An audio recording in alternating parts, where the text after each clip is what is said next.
प्रभु तेरी वाणी जीवन की रोटी, नैनों की ज्योति अंधेरा मिटाती।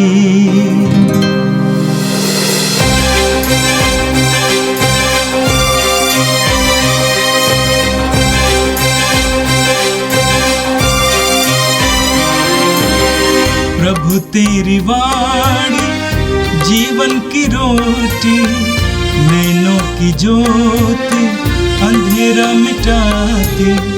प्रभु तेरी वाणी जीवन की रोटी, नैनों की ज्योति अंधेरा मिटाती। वाणी वाणी वाणी वाणी वाणी पवित्र है, शाश्वत है, जीवन का मन्ना है। 1 दिसंबर सोमवार।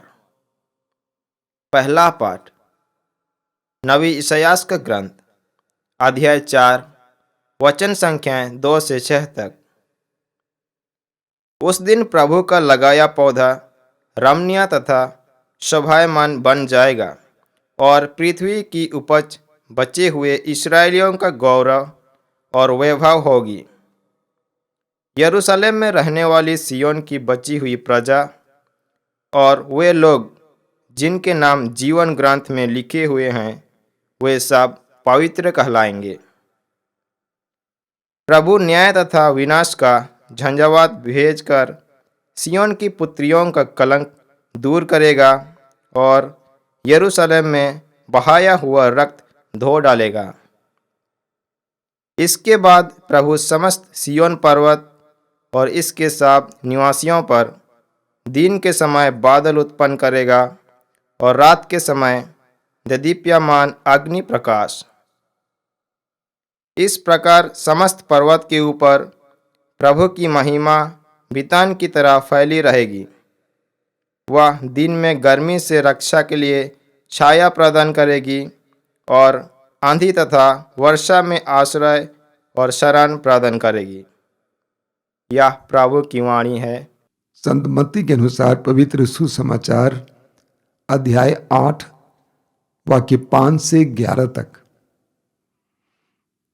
ईसा कफरनहूम में प्रवेश कर ही रहे थे कि एक शतपति उनके पास आया और उसने उनसे ये निवेदन किया, प्रभु, मेरा नौकर घर में पड़ा हुआ है, उसे लकवा हो गया है और वह घोर पीड़ा सह रहा है। ईसा ने उससे कहा, मैं आकर उसे चंगा कर दूंगा। शतपति ने उत्तर दिया, प्रभु, मैं इस योग्य नहीं हूं कि आप मेरे यहां आएं। आप एक ही शब्द कह दीजिए और मेरा नौकर चंगा हो जाएगा। मैं एक छोटा सा अधिकारी हूं, मेरे अधीन सिपाही रहते हैं। जब मैं एक से कहता हूं जाओ तो वो जाता है और दूसरे से आओ तो वो आता है और अपने नौकर से ये करो तो वो ये करता है। ईसा ये सुनकर चकित हो गए। उन्होंने अपने पीछे आने वालों से कहा, मैं तुम लोगों से कहता हूं, इस्राएल में भी मैंने किसी में इतना दृढ़ विश्वास नहीं पाया। मैं तुमसे कहता हूं, बहुत से लोग पूर्व और पश्चिम से आकर इब्राहिम, इसहाक और याकूब के साथ स्वर्ग राज्य में भोज में सम्मिलित होंगे। यह प्रभु का दिव्य सुसमाचार है। ख्रिस्त प्रभु की जय। मेरे प्रिय भाई और बहनों, हम आगमन काल में प्रवेश किए हैं और यह समय हमारे लिए बहुत ही महत्वपूर्ण समय है। हम प्रभु के द्वितीय आगमन के लिए और प्रभु के जन्मोत्सव की तैयारी के लिए तैयार कर रहे हैं। मैं आशा करता हूं कि इन दिनों हम लोग विशेष रूप से प्रार्थना और अन्य प्रकार के भले कार्यों के द्वारा अपने आप को प्रभु के जन्मोत्सव के लिए तैयार करेंगे। और इस आगमन काल में प्रभु हमें बहुत सारे आशा के संदेश सुनाएंगे ताकि हमारी आत्माएं जो झुकी हुई हैं फिर एक बार सीधी हो जाएं। आज का पहला पाठ इस्यास नबी के ग्रंथ के अध्याय 4 से लिया गया था। नबी इस्यास की बुलाहट के बारे में हमें इस्यास नबी के ग्रंथ के अध्याय 6 में पढ़ने को मिलता है। इस्यास स्वयं घोषित करता है कि मैं एक पापी इंसान हूं, लेकिन प्रभु ईश्वर ने इस्यास को शुद्ध किया और अपना नबी नियुक्त किया। इस्यास यरूशलेम में प्रभु यीशु के आगमन से करीब 600 साल पहले रहते थे। इस्यास के द्वारा ईश्वर ने भविष्यवाणियां दी। इस्राएल के लोग, विशेष करके यहूदा और यरूशलेम के लोगों ने ईश्वर की आज्ञाओं का उल्लंघन किया था, ईश्वर की आज्ञा के विरुद्ध जीवन जिए थे, और इसलिए इस्यास नबी के द्वारा ईश्वर उनको फटकारता है। साथ ही साथ भविष्य में बाबुल के राजा और असूर के द्वारा किए जाने वाले अत्याचार के बारे में संदेश सुनाता है। साथ ही साथ इस्यास नबी के द्वारा ईश्वर आशा के संदेश भी सुनाता है। आज के पाठ में आपने सुना, वचन में लिखा हुआ है, यरूशलेम में रहने वाली सियोन की बची हुई प्रजा और वे लोग जिनके नाम जीवन ग्रंथ में लिखे हुए हैं, वे सब संत कहलाएंगे।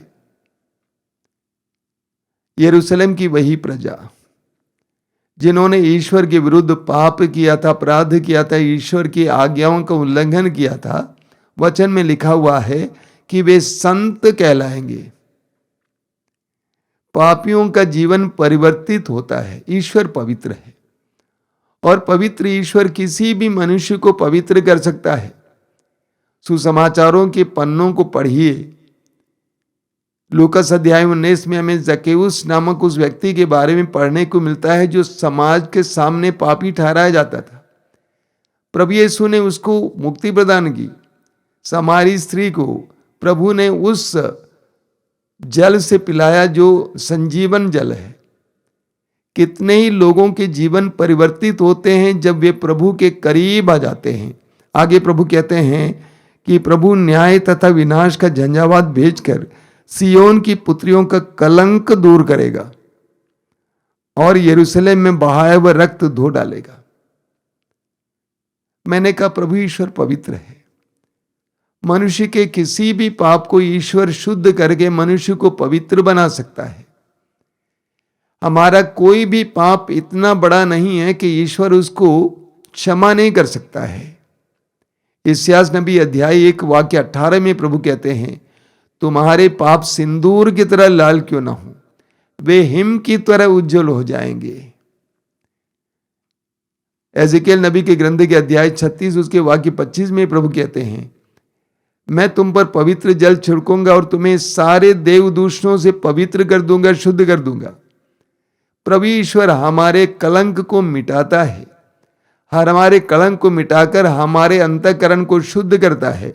तीसरी बात जो इस्यास नबी के द्वारा प्रभु कहते हैं वो यह है, तब प्रभु समस्त सियोन पर्वत और उसके सब निवासियों पर दिन के समय बादल उत्पन्न करेगा और रात के समय देदीप्यमान अग्नि का प्रकाश। हमें निर्गमन ग्रंथ के अध्याय 13 उसके वाक्य 21 में पढ़ने को मिलता है। इस्राएली जनता जब मरु प्रदेश से जा रही थी, ईश्वर ने उनका संरक्षण किया। उनके लिए दिन के समय ऊपर से बादल का प्रबंध किया और रात को प्रकाश का प्रबंध किया। प्रभु कहते हैं कि मैं अपनी प्रजा को फिर एक बार अपने संरक्षण और सुरक्षा का अनुभव दिला दूंगा। आगे प्रभु कहते हैं कि इस प्रकार समस्त पर्वत के ऊपर प्रभु की महिमा बितान की तरह फैली रहेगी।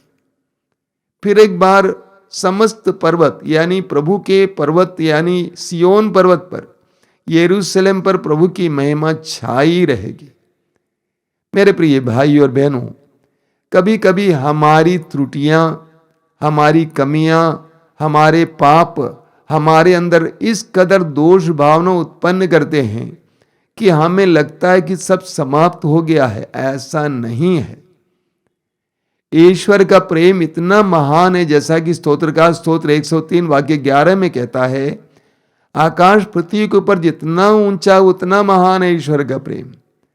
उसका प्रेम इतना महान है कि हमारे सारे पापों को पल भर में वो क्षमा कर सकता है, हमें फिर एक बार ताजा बना सकता है। हम आशा के साथ जीवन जीना सीखें। आज का सुसमाचार संत मत्ती के सुसमाचार के अध्याय 8 से लिया गया था। हमने बार बार ये प्रसंग सुना है।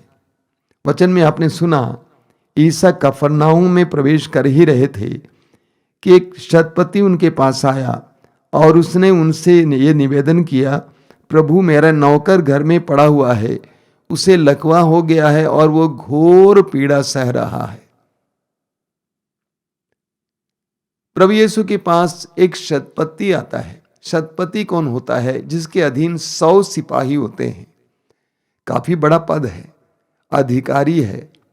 और शतपति गैर यहूदी था, विश्वासी नहीं था, लेकिन वो यीशु के पास आता है। किसके लिए आता है? अपने नौकर के लिए आता है।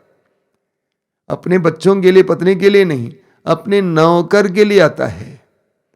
और देखिए उसने क्या कहा? उसने कहा कि वो घोर पीड़ा सह रहा है। जरा सोचिए मेरे भाई और बहनों, उस शतपति में अपने नौकर के प्रति कितनी संवेदना थी, कितना प्रेम था कि उसकी पीड़ा को महसूस कर पाया। और शतपति यीशु के पास आता है। नौकर बीमार है, शतपति क्या करता है? डॉक्टर के पास ना जाकर यीशु के पास आता है, क्योंकि उसे मालूम था कि यीशु उसके नौकर को चंगा कर सकते हैं। यीशु के पास आता है। समस्याएं जीवन में होती हैं, परेशानियां होती हैं, तो हमें किसके पास जाना चाहिए? सबसे पहले हमें यीशु के पास जाना चाहिए, क्योंकि हमारी समस्याओं का समाधान उनके पास है, हमारे सवालों का जवाब उनके पास है। तो प्रभु यीशु ने कहा कि मैं आकर उसे चंगा कर दूंगा। अब देखिए उस शतपति की नम्रता। उसने कहा कि प्रभु मैं इस योग्य नहीं हूं कि आप मेरे यहां आए, आप शब्द मात्र कह दीजिए और वो चंगा हो जाएगा। मेरे प्रिय भाई और बहनों, विश्वास और नम्रता एक साथ जाती है। जिसके अंदर दृढ़ विश्वास होता है वो नम्र भी होता है। विश्वास और नम्रता एक साथ जाता है। और उसका क्या विश्वास है? उसने कहा कि आप शब्द मात्र यहां से कह दीजिए, वो चंगा हो जाएगा। यीशु के शब्द में शक्ति है। सुसमाचारों में हम पढ़ते हैं कि प्रभु यीशु ने शब्द मात्र से रोगियों को चंगा किया। मत्ती अध्याय 8 वाक्य 16 में हम पढ़ते हैं कि प्रभु यीशु ने शब्द मात्र से रोगियों को चंगा किया। और उस शतपति ने अपनी नम्रता को प्रकट करते हुए कहा कि आप कह दीजिए और मेरा नौकर चंगा हो जाएगा। क्या हमारे अंदर इतनी नम्रता है, इतना दृढ़ विश्वास है? प्रभु यीशु ने उस शतपति की तारीफ की, प्रशंसा की, लोगों के सामने उसकी तारीफ की, प्रशंसा की और कहा कि इस्राएल में भी मुझे इतना दृढ़ विश्वास देखने को नहीं मिला है। यानी यहूदियों में भी इतना दृढ़ विश्वास मुझे देखने को नहीं मिला है। कितना दृढ़ विश्वास है। शतपति गैर यहूदी था, तब भी प्रभु यीशु उसकी प्रशंसा करते हैं।